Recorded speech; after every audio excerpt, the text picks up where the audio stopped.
hello' মৰমৰ ছাত্ৰ ছাত্ৰীসকল আজিও তোমালোকৰ টেক্সট বুকত থকা এটা ধুনীয়া কবিতা লৈ আহিছোঁ তোমালোকে যিসকলে দ্য ফান ডে হেড লেচনটো চালা ধন্যবাদ আৰু তোমালোকে কেনেকুৱা হৈছে জনাবা এই ভিডিঅ'টো জনাবা যদি বুজি পাইছা জনাবা আজিৰ কবিতাটো দ্য ৰোড নট টেকেন কবিতাটো মই আজি শিকাব লৈছোঁ আৰু খুব ধুনীয়া এটা কবিতা মোৰ বিশেষকৈ পাৰ্চনেলি এই কবিতাটো বহুত মানে ভাল লাগে ৰবাৰ্ট ফ্ৰষ্টৰ মানে প্ৰতিটো কবিতাই আচলতে খুব ধুনীয়া তোমালোকেও পাইছা চাগে stopping by woods on a snowy evening এই কবিতাটো বহুতে ক্লাছ 7ত পাইছা বিশেষকৈ জাতীয় বিদ্যালয়ৰ ছাত্ৰ ছাত্ৰীসকলে এইটো ক্লাছ 7ত পাইছা আৰু সেই কবিতাটো এটা খুব ধুনীয়া আমাক এটা মেছেজ দি গৈছে আৰু ৰবাৰ্ট ফ্ৰষ্টৰ কবিতাবিলাকে সেনেকুৱা তেওঁ আচলতে প্ৰকৃতিৰ কথা লিখে কিন্তু আমাক এটা জীৱনৰ কাৰণে মেছেজ দিয়ে হয়নে সেই stopping by woods on a snowy evening সেই কবিতাটোৰ সেই শেষৰ লাইনকেইটা কি ধুনীয়া লাইন আছিল হয়নে এটা কি ধুনীয়া এটা মেছেজ দিছিল আমাক আৰু তোমালোকে জানানে এইটো কথা যে জৱাহৰলাল নেহেৰুই নিজৰ শুৱনি কথাত সেই লাইনকেইটা লিখি থৈ দিছিল সেই stopping by woods on a snowy evening সেই লাষ্টৰ লাইনকেইটা মানে তেওঁৰ কবিতাবিলাক ইমান মটিভেশ্যনেল আছিল হয়নে নাই শেষৰ লাইনকেইটা এতিয়াও মানে ভাল লাগে মানে আৰু যেন আমাক এটা ইনস্পিৰেশ্যন দিয়ে the woods are lovely dark and deep but I have promises to keep and miles to go' before I sleep মই শোৱাৰ আগতে বহুত দূৰ যাবলগীয়া আছে হয়নে বহুত ধুনীয়া লাইন আছিল আৰু এই কবিতাটো মানে আমাক এটা লাইফ লেচন দিব আৰু খুব ধুনীয়া মানে জীৱনৰ এটা বয়সত তোমালোকে এই কবিতাটো ৰিলেট কৰিব পাৰিবা ঠিক আছে তোমালোকে হয়তো ৰিলেট কৰিব নোৱাৰিব পাৰা যেতিয়া তোমালোকৰ চইচ ল'বাৰ এটা মানে সময় আহি পৰিব এটা ডিচিজন ল'ব লগা হ'ব লাইফৰ ডিচিজন ল'ব লগা হ'ব তেতিয়া তোমালোকৰ এই কবিতাটোলৈকে মনত পৰিব road not taken the road not taken যিটো ৰাস্তা লোৱা হোৱা নাছিল কবিতাটোৰ কবি হৈছে ৰবাৰ্ট ফ্ৰষ্ট ঠিক আছে আৰু ৰবাৰ্ট ফ্ৰষ্টৰ কবিতাবিলাক মই ক'লোৱে তেওঁ আচলতে কি প্ৰকৃতিৰ বিষয়ক কবিতা লিখে প্ৰকৃতিৰ কথা লিখে তেওঁ কবিতাবিলাকত বননিখনৰ কথা লিখে কিন্তু আচলতে তেওঁ লাইফ লেচন দিয়ে কবিতাবিলাকৰ মাজেৰে যে তেওঁৰ বিষয়ে অকণমান পঢ়িছোঁ এইটো তোমালোকে হয়তো নেটত মাৰিলে অলপ বুঢ়া মানুহৰ এখন পিকচাৰ পাবা সেইটোও হয় এইটো ডেকা বয়সৰ এইখন পিকচাৰ ৰবাৰ্ট ফ্ৰষ্টৰ this well known poem is about making choices এই কবিতাটোত কি কথা কৈছে তোমালোকে এইখিনি অকণমান এইখিনি তোমালোকৰ বুকখনৰ এই ওপৰৰ কথাখিনিয়ে মই লৈছোঁ দিছ ৱেল ন'ন পয়েম এই কবিতাটো মানে এটা ফেমাছ পয়েম এই কবিতাটোৱে কি কৈছে এবাউট মেকিং চইচবিলাক মেকিং কৰাৰ কথা কৈছে and the choice that shape us আৰু যিটো চইচে হয়তো আমাক শ্বেপ দিয়ে Robert Frost is an American poet তেওঁ এজন আমেৰিকান পয়েট আছিল হু ৰাইট চিম্পলি তেওঁৰ কবিতাবিলাক মানে চিম্পল কবিতা চিম্পলি লিখে কিন্তু ইনচাইটফুলি তাৰে এটা ইনচাইটফুলি এটা মিনিং থাকে এটা ডিপ মিনিং এটাও থাকে বাট কমন অৰ্ডিনেৰী এক্সপিৰিয়েঞ্চ আৰু কমন এক্সপিৰিয়েঞ্চবিলাকক লৈ লিখে গম পাইছা সেইকাৰণে এই কবিতাটোতো আমি মানে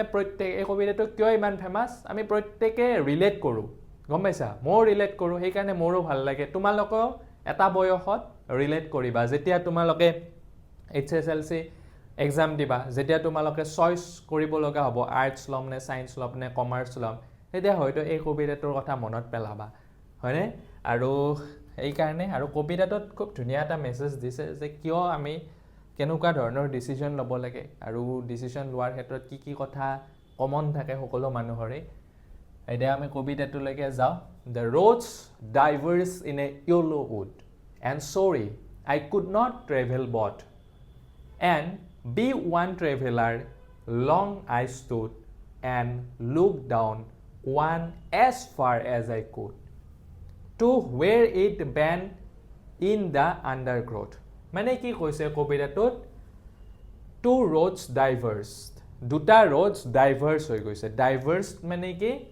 ছেপাৰেটেড হৈ গৈছে ক'ত ছেপাৰেটেড হৈ গৈছে এখন য়েলো উডত এখন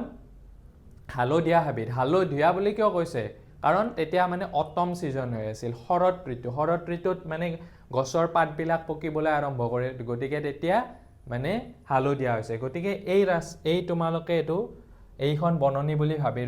চোৱা এই বননিখনত দুটা ৰাস্তা এনেকুৱাকৈ গুচি গৈছে এটা ৰাস্তা ইফালে গৈছে এটা ৰাস্তা ইফালে গৈছে গতিকে কবিয়ে ইয়াতে আছে গম পাইছা কবি ইয়াতে আছে আৰু তেওঁ মানে এতিয়া কোনটো ৰাস্তাত যাব হয়নে নাই আমিতো অচিনাকি ৰাস্তা দুইটা অচিনাকি ৰাস্তা বননিখনো অচিনাকি হয়নে গতিকে কি কৈছে এণ্ড সৰি আই কুড নট ট্ৰেভেল বথ আৰু তেওঁ সৰি কৈছে তেওঁ নিজকে সৰি বুলি কৈছে দুখিত বুলি কৈছে যে মই দুটা ৰাস্তাত যাব নোৱাৰো অফক'ৰ্ছ নোৱাৰে তেওঁ কাৰণ এজন ট্ৰেভেলাৰ হৈ কিনে ওৱান ট্ৰেভেলাৰ হৈ কিনে কেনেকুৱাকৈ তেওঁ দুটা ৰাস্তাত যাব হয়নে নাই সেইকাৰণে কি কৰিছে তেওঁ লং আইচটোত বহুত সময় তাত ৰৈছে তেওঁ ফটকে ডিচিশ্যনটো লৈ লোৱা নাই গম পাইছেনে তেওঁ ফটকে এটা ৰাস্তাত গুচি যোৱা নাই তেওঁ তাত অকণমান ৰৈছে সন্মুখত মই ইয়াত আছোঁ মোৰ সন্মুখত দুটা ৰাস্তা এটা ৰাস্তা ইফালে গুচি গৈছে এটা ৰাস্তা ইফালে গুচি গৈছে মই ইয়াত ৰৈছোঁ কিছু সময় তাৰপিছত কি কৈছে and look down as far as I could মই যিমান দূৰ পাৰোঁ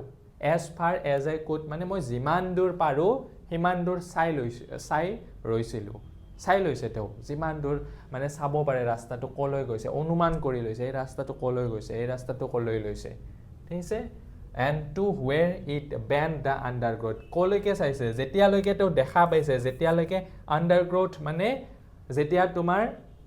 হেৰাই যোৱা নাই এই ঘাঁহনি বননিৰ মাজত বাছেছবিলাকৰ মাজত হেৰাই যোৱা নাই সেই বেণ্ড হৈ যোৱা নাই আমি এটা ৰাস্তা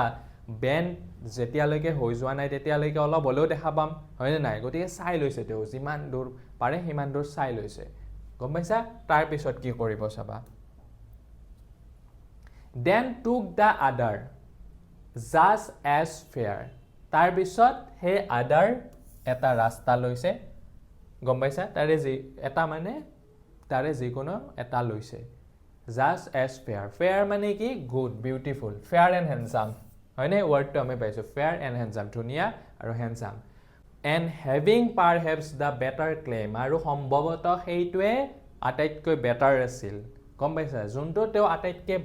মানে তেওঁ ভাল লগা বুলি ভাবিছে তেওঁৰ মনত যোনটো মানে ভাল লগা বুলি ভাবিছে অনুমান কৰি যোনটো ভাল লগা বুলি ভাবিছে সেই ৰাস্তাটো লৈ লৈছে বিকজ ইট ৱাজ গ্ৰাছী কিয় তেওঁ সেইটো চুজ কৰি ল'লে জানানে যে সেইটো কি আছিল গ্ৰাছী আছিল গ্ৰাছী মানে কি ফুল অফ গ্ৰাছ মানে তাত বেছিকৈ ঘাঁহনি আছিল মানে এইটো আনইউজড আছিল ৱান্টেড ৱেৰ মানে চোৱা নট ইউজ যোনটো ৰাস্তা ইউজ হোৱা নাছিল সেই ৰাস্তাটো লৈছে গম পাইছা মানে যিটো ৰাস্তাত বেছি মানে মানুহে লোৱা নাই যদি মানুহ বেছিকৈ গৈছে তাত এইটো মানে গ্ৰাছী হৈ নাথাকে গতিকে তেওঁ গ্ৰাছীটো লৈছে যিটো বেছিকৈ মানুহ যোৱা নাছিল though as for that the passing there যদিও তাত মানে passing মানে মানুহ আছিল পাছ হৈ যোৱা had warned them really about the same আৰু সেইটো তাৰপিছত কি লাগিছে যেন চেম লাগিছে তেওঁ সেইটো লোৱাৰ পিছত তো মানে এনেকুৱা লাগিছে যে এইটোও মানে সেই আগৰটোৰ নিচিনাই আছিল নেকি এইটো চেমে হয় নেকি গম পাইছা মানে আমাৰো লাইফত চোৱা আমাৰ লাইফৰ কথা দিছে আমিও এটা ডিচিশ্যন লোৱাৰ পাছতো আমাৰ মনত অলপ সন্দেহ হয় যে মই সেইটো ৰাস্তাতে যাব লাগিছিল নেকি সেইটো ষ্ট্ৰীমে পঢ়িব লাগিছিল নেকি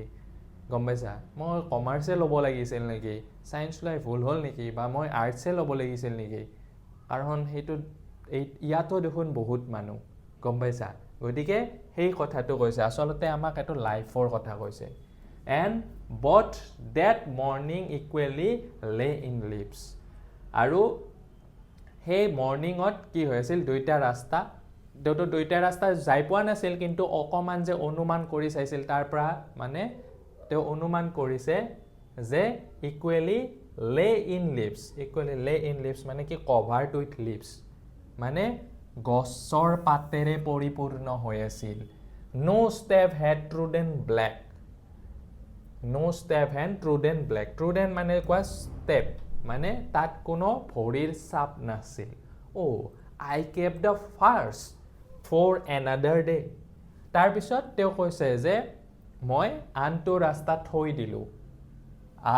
আনটো যোনটো ৰাস্তা আছে তেওঁ another day কাৰণে থৈ দিছে বেলেগ এদিন আহিব yet knowing how way leads on to way আৰু নজনাকৈ এইটো কথা নজনাকৈ যে এই ৰাস্তাটোই কলৈকে মোক লৈ যাব সেইটো নজনাকৈ তেওঁ সেই আনটো ৰাস্তাত থৈ দিছে আই ডাউট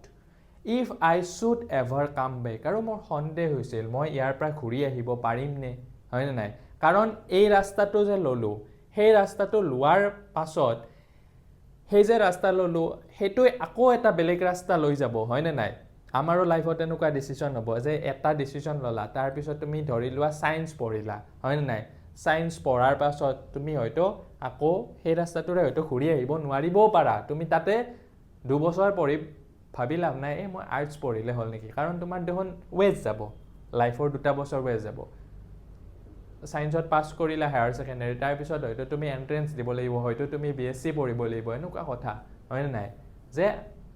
আমি যে এটা ডিচিশ্যন লওঁ লাইফত সেই ডিচিশ্যনটোই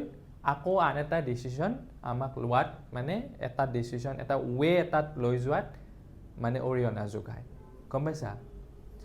সেইকাৰণে তেওঁৰ সন্দেহ হৈছে যে I doubt if I should ever come back মোৰ সন্দেহ হৈছে মই আকৌ ঘূৰি আহিব পাৰিমনে কাৰণ কিয় এটা ৰাস্তা তেওঁ আনদিনাখনৰ কাৰণে থৈছিল যে I shall be telling this with a sigh আৰু মই এইটো কথা এটা হুমুনিয়াহ কাৰি কম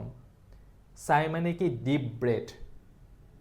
ব্ৰেথ এটা লৈ কিনে ক'ব হুমুনিয়াহ কাৰি এটা ক'ব somewhere ages and ages আৰু ages মানে কি after a very long period বহু বছৰ পাছত মই এইটো কথা কম two roads diverge in a wood যে মোৰ সন্মুখত সেই হাবিখনৰ সন্মুখত 2টা ৰাস্তা আছিল and I took one less travel by আৰু মই সেই less travel to লৈছিলো আৰু যোনটো ৰাস্তাত মানে বেছি মানুহ যোৱা নাছিল and that has made all the difference আৰু সেইটোৱে মোক কি কৰিছিল সকলো ডিফাৰেন্স কৰি দিছিল এই যে আজি এই যে ডিফাৰেন্স বিলাক সেই সিদিনাখনৰ সেই সিদ্ধান্তটোৰ কাৰণে হৈছিল গতিকে কবিতাটো এইখিনিয়ে আছিল আৰু কবিতাটো খুব এটা মানে ফেমাছ পয়েম ফেমাছ কিয় কাৰণ কৈলোৱে মই যে সকলো প্ৰতিজন মানুহে এই কবিতাটোৰ লগত নিজক ৰিলেট কৰিব পাৰে তোমালোকে হয়তো এতিয়া ৰিলেট কৰিব পাৰা নাই যদি এদিন এই কবিতাটোৰ কথা তুমি নিশ্চয় মনত পেলাব লাগিবই গম পাইছা আৰু সেই দিনাখন মানে যিদিনাখন চইচ ল'ব লগা হ'ব হয়নে সেইদিনাখন এই কবিতাটোৰ কথা মনত পেলাব লাগিব ৰোড নট টেকেন আৰু সকলোৱে এই কবিতাটোক কোনোবাই যদি পঢ়িছে টেক্সট বুকত পঢ়িছে যদি কোনো পাহৰিব নোৱাৰে এই কবিতাটো এনেকুৱা মানে এটা পাৱাৰ এটা আছে এনেকুৱাকৈ ৰবাৰ্ট ফ্ৰষ্টে লিখি থৈ দিছে যে প্ৰতিজন মানুহে এইটো ৰিলেট কৰিব পাৰে আৰু আমাক কবিতাটোৰ পৰা আমি কি শিকিলোঁ যে আমি কোনটো পথ এটা চিলেক্ট কৰিব লাগে অথবা কোনটো পথ কবিয়ে চিলেক্ট কৰিছিল যে যোনটো লেছ ট্ৰেভেল আছিল যোনটো গ্ৰাসী আছিল ঠিক আছে আমি সেই পথটো লোৱাৰ পাছতো আমাৰ মনত এনেকুৱা ভাৱ আহিব পাৰে যে এইটোও দেখোন একে সেম হয় নাই কাৰণ কিয় আজিকালি আনইউজ অথবা অকণমান আনইউজ টোটেলি আনইউজ কোনোটো পথে নাথাকে হয়নে নাই মানে পথৰ কথা কোৱা নাই আচলতে ইয়াতে তোমাৰ মানে কেৰিয়াৰ অপৰচুনিটিছৰো হয়তো কথা ক'ব পাৰে যে তুমি হয়তো ভাবিলা যে মই এজন কোডাৰ হ'ম হয়নে নাই তুমি হয়তো ভাবিলা যে এদিন যে মই এজন ইঞ্জিনিয়াৰ হ'ম বা মই এজন ডাক্তৰ হ'ম বা মই এজন প্ৰফেচাৰ হ'ম ঠিক আছে তুমি সেইটো সময়ত সঠিক সিদ্ধান্ত বুলি লৈ কিনে সেইটো ডিচিশ্যন ল'লা তাৰপিছত হয়তো এদিন ভাবিব পাৰবা ইয়াতো দেখোন দুনিয়াৰ মানুহ বা তুমি ধৰি লোৱা ভাবিলা যে মই এটা কোনো নপঢ়া বস্তু এটা পঢ়িম তাৰপিছত গৈ কিনে গম পাবা যে ইয়াতো দেখোন বহুত ল'ৰা ছোৱালী আছে তো মনত আহিব পাৰে কিন্তু তুমি এইটো কথা ভাবিব লাগিব যে মই যেহেতু সেইটো এটা ডিচিশ্যন এটা লৈছিলোঁ সেই ডিচিশ্যনটোৰ কাৰণে মই এদিন ক'ব পাৰিব লাগিব যে মোৰ আজি যে এই ডিফাৰেঞ্চবিলাক মোৰ যে আজি এই ডিফাৰেঞ্চবিলাক হৈছে আজি মোৰ যিখিনি হৈছে সেই দিনাখনৰ সিদ্ধান্তটোৰ কাৰণে গতিকে আচলতে সিদ্ধান্তবিলাক মই এইটো কথা প্ৰায় কৈ থাকোঁ সিদ্ধান্তবিলাকৰ শুদ্ধ অথবা ভুল নাথাকে সিদ্ধান্তবিলাক আমি শুদ্ধ অথবা ভুল কৰিব পাৰোঁ গম পাইছা সঠিক সময়ত লোৱা সিদ্ধান্ত এটা সঠিক নহ'বও পাৰে গম পাইছা তুমি আজি হয়তো সিদ্ধান্ত এটা সঠিক বুলি ভাবি লৈছা এইটোৱে প্ৰপাৰ সিদ্ধান্ত কিন্তু তুমি কিছুদিন পিছত ভাবিব পাৰা যে মোৰ এইটো সঠিক সিদ্ধান্ত নাছিল নেকি ভুল বুলি ভাবিব পাৰা মনত সন্দেহ হ'ব পাৰে কবিৰৰ মনত এইটো সন্দেহ হৈছিল কিন্তু তুমি এইটো কথা ভাবিব লাগিব যে সিদ্ধান্তটো মই শুদ্ধ বুলি প্ৰমাণিত কৰিব লাগিব ঠিক আছে সিদ্ধান্তটো শুদ্ধ অথবা ভুল বুলি প্ৰমাণিত কৰিব লাগিব মই কাম কৰি কিনে হয়নে নাই তুমি ধৰি লোৱা ভাবি ললা এদিন যে মই এজন টিচাৰ হ'ম ঠিক আছে মই এদিন প্ৰফেসৰ হ'ম ঠিক আছে তুমি যদি ভালকে পঢ়া নাই ক'ত প্ৰফেসৰ হ'ব পাৰিবা ক'ত ডাক্তৰ ইঞ্জিনিয়াৰ হ'ব পাৰিবা হয়নে নাই এদিন হ'ব এদিন ভাবিব যে নাই সেই IIT কাৰণে পঢ়িব নালাগিছিল মানুহে এনেকুৱাকে ক'ব যে সেই JEE ক্ৰেক কৰা ল'ৰা ছোৱালীয়ে নহয় কিবা কিয় মাক দেউতাকে বা JEE ইনষ্টিটিউটত লগাইছে কিয় বা সেই প্ৰিপাৰেচন কৰিবৰ কাৰণে লগাইছে মাক দেউতাক ওচৰ চুবুৰীয়া অথবা বেলেগ মানুহে এনেকুৱাকে ক'ব হয়নে নাই তেওঁৰ আচলতে ডিচিশ্যনটো ভুল আছিল গম পাইছা যে তেওঁৰ আচলতে ডিচিশ্যনটো ভুল আছিল তেওঁ JEE কাৰণে প্ৰিপেয়াৰ কৰিব নালাগিছিল কিন্তু তুমি ধৰা সাপোজ JEE ক্ৰেক কৰি দিলা তেতিয়া মানুহে কি ক'ব একদম হি সঠিক সিদ্ধান্ত লৈছে হি এনেকুৱাই চলি হয় হি IITত পাব লগাই চলি হয় এনেকুৱাকে ক'ব গম পাইছা গতিকে সিদ্ধান্তবিলাক আমি আচলতে বনাও মানে আমি আচলতে ভুল অথবা শুদ্ধ বুলি প্ৰমাণিত কৰাৰ কেপাচিটিটো আমাৰ হাতত থাকে গম পাইছা গতিকে হেতু কথাই কবি এই লেসনটোত কৈছে আচলতে ডিপ এটা মিনিং এটা দিছে ডিপ এটা ধুনিয়া মানে এটা কথা কৈছে জীৱনৰ এটা কথা কৈছে জীৱনত এটা লবলগীয়া এটা মেছেজ দিছে গতিকে কবিতাটোই বৰ ধুনিয়া এটা কথা কৈছে যেটো কথা তোমালোকে বুজি পাইছা চাগে মই বুজাব পাৰিছো কিমান দূৰ বুজাব পাৰিছো নাজানো কবিতাবিলাক বলে বেছিকে বুজাই থাকিলেও বুজি পোৱাটো সুবিধা হয় গতিকে কবিতাটো পঢ়িবা পঢ়ি কিনে বুজিবলৈ ট্ৰাই কৰিবা তাৰে আভ্যন্তৰীণ মিনিংখিনি আৰু জীৱনত এপ্লাই কৰিব ট্ৰাই কৰিবা আৰু মই কৈছে কবিতাটো তোমালোকক লাগিব কবিতাটো এদিন হলে তোমালোকে মনত পেলাবা গতিকে যদি ভাল পাইছা শেয়াৰ কৰি দিবা ভিডিওটো তোমালোকৰ ফ্ৰেন্ড সাৰ্কেল বিলাকৰ মাজত আৰু আমাৰ যদি সৃজন শিক্ষালয়ৰ তোমালোকে ভিডিওছ সমূহ চাই কিনে ভাল পোৱা আমাৰ শিকোৱা পদ্ধতিটো ভাল পোৱা তেতিয়া হলে তোমালোকে এই চেনেলটো সাবস্ক্ৰাইব কৰিবা ফ্ৰেন্ড সাৰ্কেলৰ মাজত শেয়াৰ কৰিবা লাইক কৰিবা আৰু কমেন্ট কৰি জনাবা কেনেকুৱা বুজাইছো তেতিয়া আমিও হাহ পাও হয়নে যে নতুন নতুন ভাল ভাল ভিডিও আৰু ভাল ভাল কন্টেন্ট তোমালোকৰ কাৰণে আনিবৰ কাৰণে আমিও এটা অনুপ্ৰেৰণা পাও গতিকে কমেন্টত জনাবা তোমালোকৰ মতামতসমূহ লগতে আমাৰ পৰা যদি শিকি ভাল পোৱা তোমালোকে আমাৰ লগত অনলাইন অথবা অফলাইন শিকিব পাৰা অফলাইন আমাৰ দুটা কোচিং ইনষ্টিটিউট আছে গুৱাহাটীতে আছে দুইটা এটা হৈছে শংকৰপথ গীতানগৰ আনটো আছে বীৰকুছি নাৰেংগী আৰু যদি ইয়াৰে ওচৰে পাজৰে থাকা তেতিয়া হলে আমাৰ তাত শিকিব আহিব পাৰা আৰু আমাৰ ক্লাছসমূহ ষ্টাৰ্ট হ'ব এপ্ৰিলৰ মানে অফলাইন ষ্টাৰ্ট হ'ব এপ্ৰিলৰ 1 তাৰিখৰ পৰা অনলাইন ক্লাছসমূহ ষ্টাৰ্ট হ'ব মেৰ 1 তাৰিখৰ পৰা তাৰ আগতে কন্টাক্ট কৰিবা আমাৰ এই দুটা নম্বৰত কাৰণ সিটস খুব লিমিটেড কেৱল 15টা সিটস থাকিব অনলাইন আৰু অফলাইন আৰু অনলাইন বেলেগ প্লেটফৰ্মসমূহতকে আমাৰ ডিফাৰেন্ট কি ডিফাৰেন্ট আমি লাইভ ক্লাছ কৰো তুমি মই ইয়াত ক্লাছ কৰি আছো তুমি মোৰ লগত কথা পাতি থাকিব পাৰিবা তুমি কিবা ডাউট আছে তুমি মোক সুধিব পাৰিবা গতিকে হেতু এটা ভালকে আৰু প্ৰপাৰ গাইডেন্স পাবা আমাৰ হ্যান্ড ৰিটেন নোটস পাবা তাৰ পিছত লগতে তোমাৰ গ্ৰামাৰ সমূহ তাৰ পিছত ৰাইটিং সেকশন মই ইংলিশটোৰ কথা কৈ দিছো অকমান যেটো মই ইংলিশটো শিকাম আৰু বাকি এডভান্স মেথছ অথবা সায়েন্স অথবা মেথছৰো তোমালোকে ক্লাছসমূহ আমাৰ ল'ব পাৰা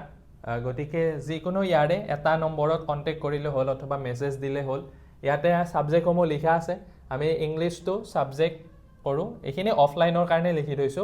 ইংলিশটো class 5 to 12 mathematics class 5 to 12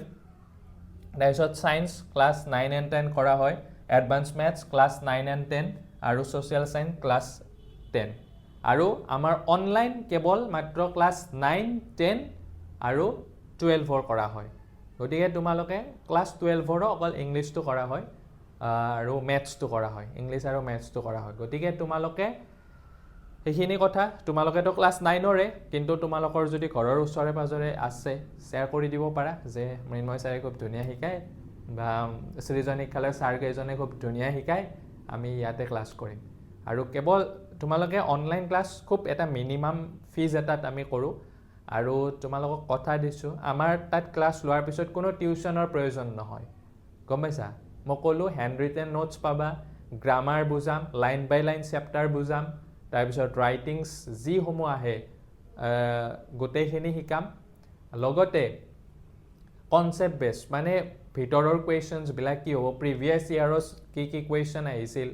আগন্তুক সময়ত নিউ প্যাটাৰ্নৰ কোৱেশ্চনসমূহ কেনেকুৱা হ'ব গোটেইখিনি ডিসকাস কৰা যাব গতিকে সেই কাৰণে কৈছো যদি তোমালোকে ভাল পাইছা ভিডিওসমূহ চাই তোমালোকে অনলাইন অথবা অফলাইন শিকিব পাৰা আমাৰ ওচৰত আৰু যিসকল ছাত্ৰ ছাত্ৰী এইখিনিলৈকে ভিডিওটো চালা তেওঁলোকক ধন্যবাদ আন্তৰিক ধন্যবাদ আগন্তুক ভিডিওসমূহ চাবা আমি প্ৰতিটো চেপ্টাৰছ দিবলৈকে ট্ৰাই কৰিম তোমালোকৰ টেক্সট বুকখনৰ ভালকে বুজাবলৈকে ট্ৰাই কৰিম ধন্যবাদ ভিডিওটো চাই থকাৰ বাবে আকৌ এবাৰ